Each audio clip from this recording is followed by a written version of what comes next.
Pero yo quiero recordar antes de empezar algo que ayer comenté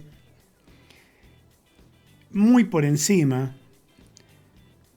Y para comentar esto, yo tomé una frase de José de San Martín, aquella que dice, hace más ruido un solo hombre gritando que 100.000 que están callados. Y es un poco lo que nos pasa en la Argentina, salvo cuando algo muy importante nos sacude y sobre todo nos sacude la fibra más íntima de nuestros sentimientos, como el caso de lo sucedido ayer. Un desgraciado, un lamentable hecho que terminó con la vida de Morena, una niñita de 11 años, en la puerta de la escuela, tan solo por robarle un viejo celular, y yo creo que 100 pesos, una cosa por el estilo, según contó su abuelo. Eso conmocionó al país y de hecho hizo que en la provincia de Buenos Aires se suspendieran todos los actos preelectorales que tenían previstos los candidatos a intendentes, el gobernador Kicillof. Y uno dice, ¿es por respeto? No. Yo creo que es por miedo a enfrentar la verdad y la realidad.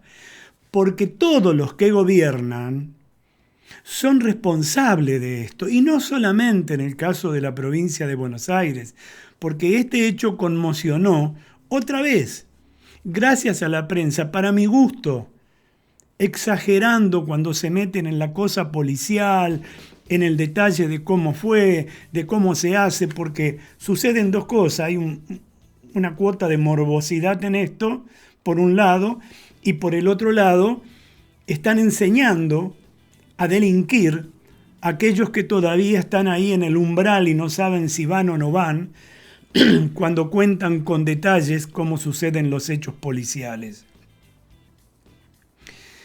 Suspendieron las campañas preelectorales porque no les da la cara, porque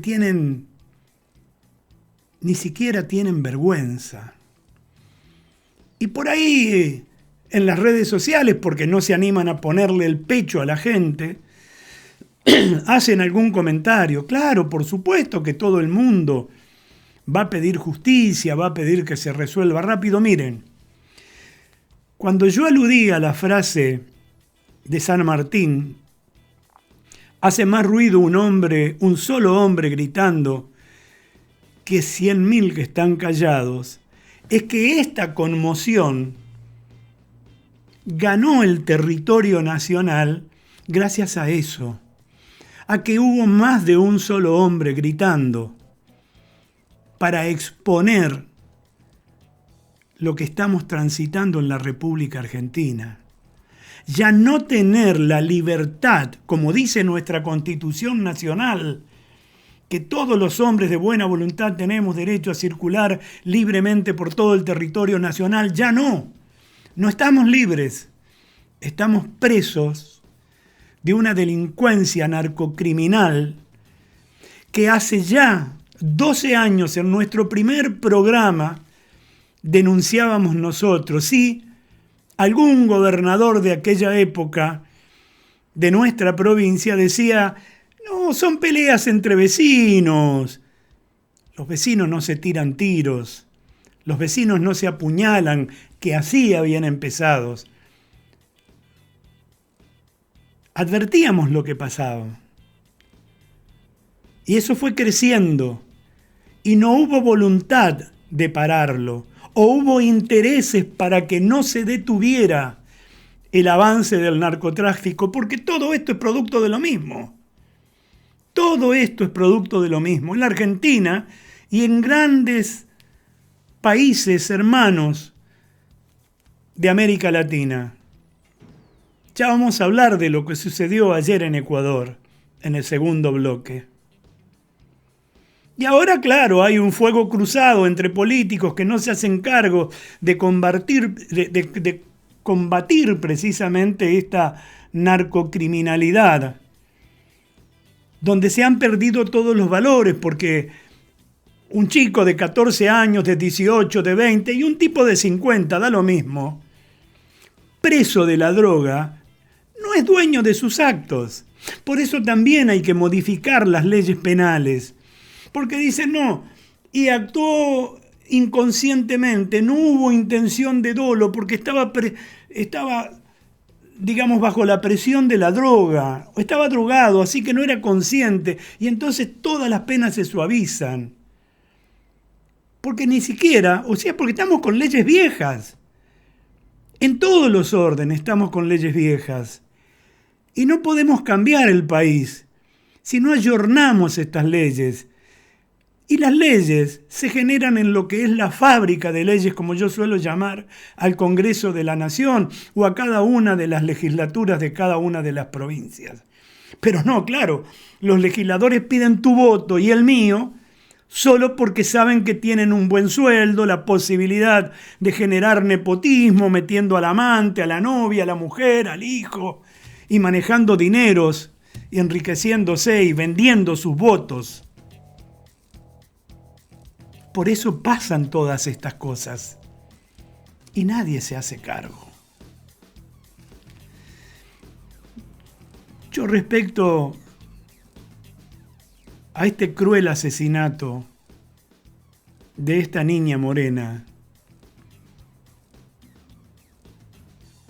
lo único que quiero decir es eso.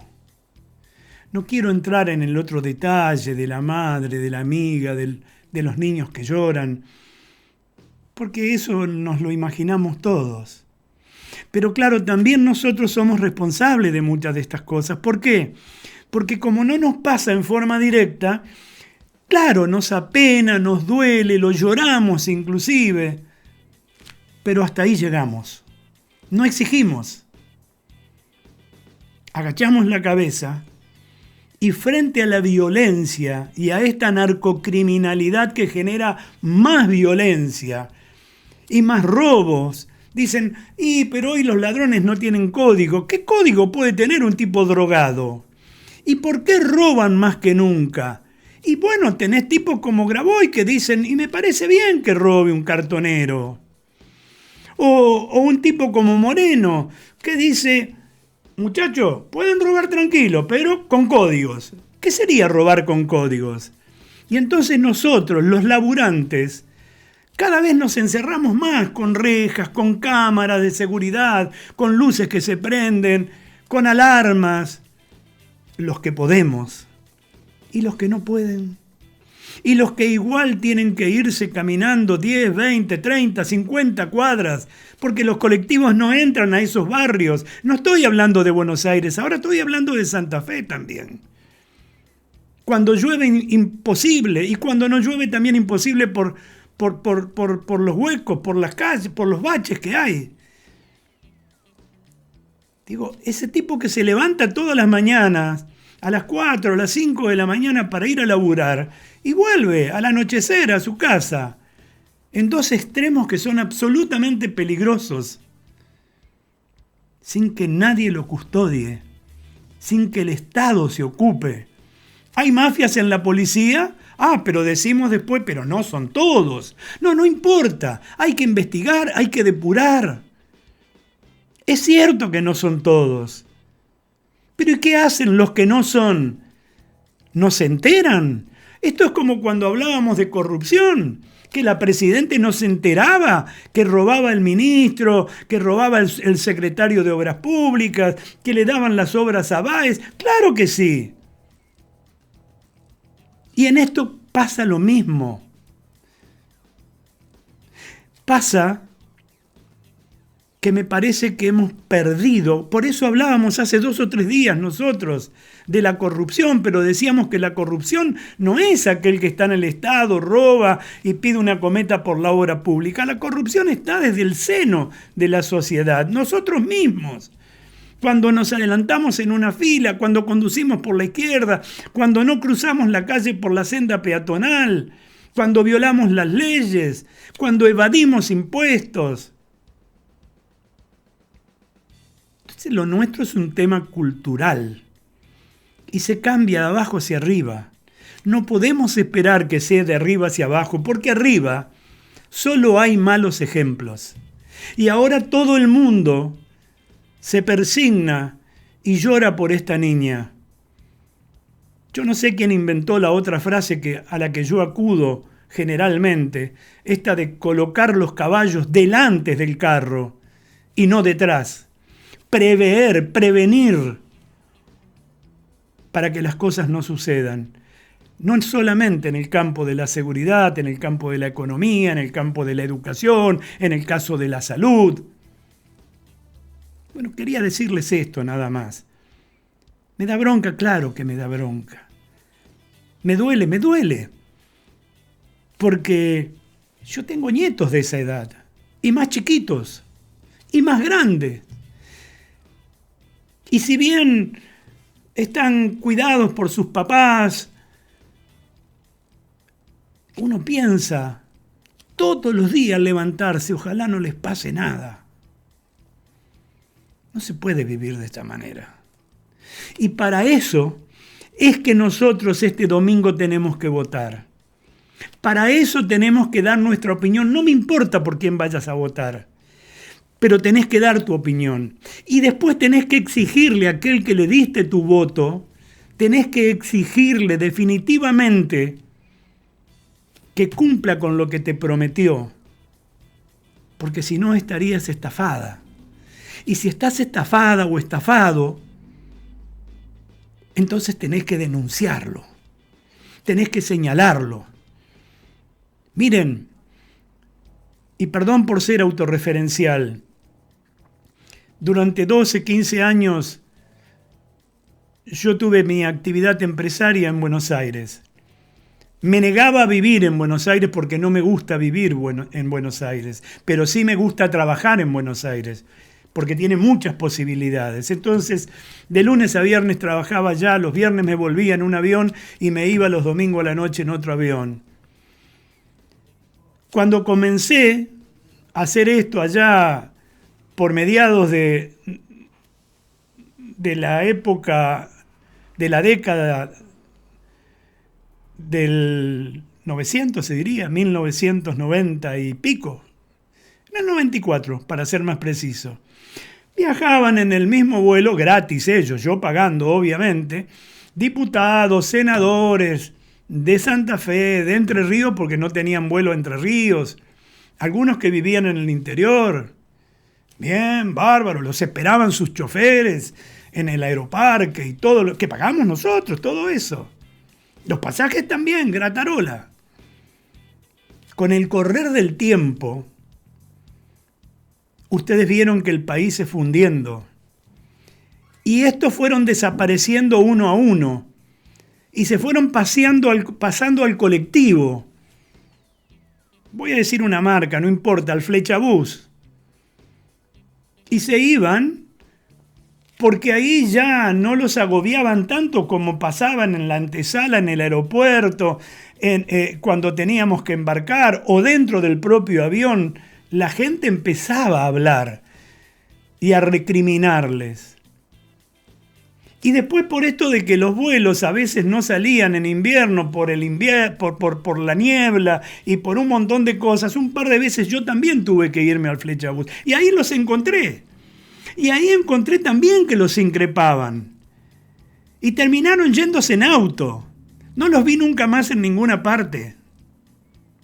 Y algunos de los que laburaban en Buenos Aires, de verdad, y no estaban en la política, sino en la actividad privada, comentábamos, che, ¿y qué de la vida de fulano? Mirá, la otra vez viajé en colectivo y no lo encontré, en el avión tampoco, y se deben ir en auto. Entonces hacían venir los autos oficiales con los choferes y el combustible que pagamos nosotros, todo eso.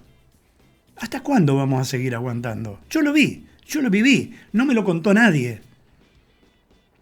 Y ahora se rasgan las vestiduras. No sacan una sola ley de extinción de dominio, por ejemplo, que no cabe solamente para lo que se robó Cristina, Lázaro Báez, y López y todo lo demás. Sirve también para los narcocriminales, porque si le tocas el bolsillo, le arruinás el negocio. Y si le arruinás el negocio, tienen que ir a hacerlo a otro lado. Mínimo y elemental esto. ¿Saben qué? Duerme el sueño de los justos esa ley de extinción de dominios. Porque también les comprende las generales de la ley aquellos que nos robaron, estando en el Estado, desde el Estado. Entonces no les importa que los narcos sigan haciendo negocios en la Argentina. El tema es que tienen que cuidar lo suyo. Por eso, de ninguna manera, se aprueba o se trata esa ley. En realidad no era este mi editorial. En realidad no era de esto que yo quería hablarles en el día de hoy. Pero voy a pedir un pequeño tema musical para desacelerar y deshacerme un poco de la bronca que tengo en este momento, para irnos, sí, de verdad, a la editorial del día de hoy.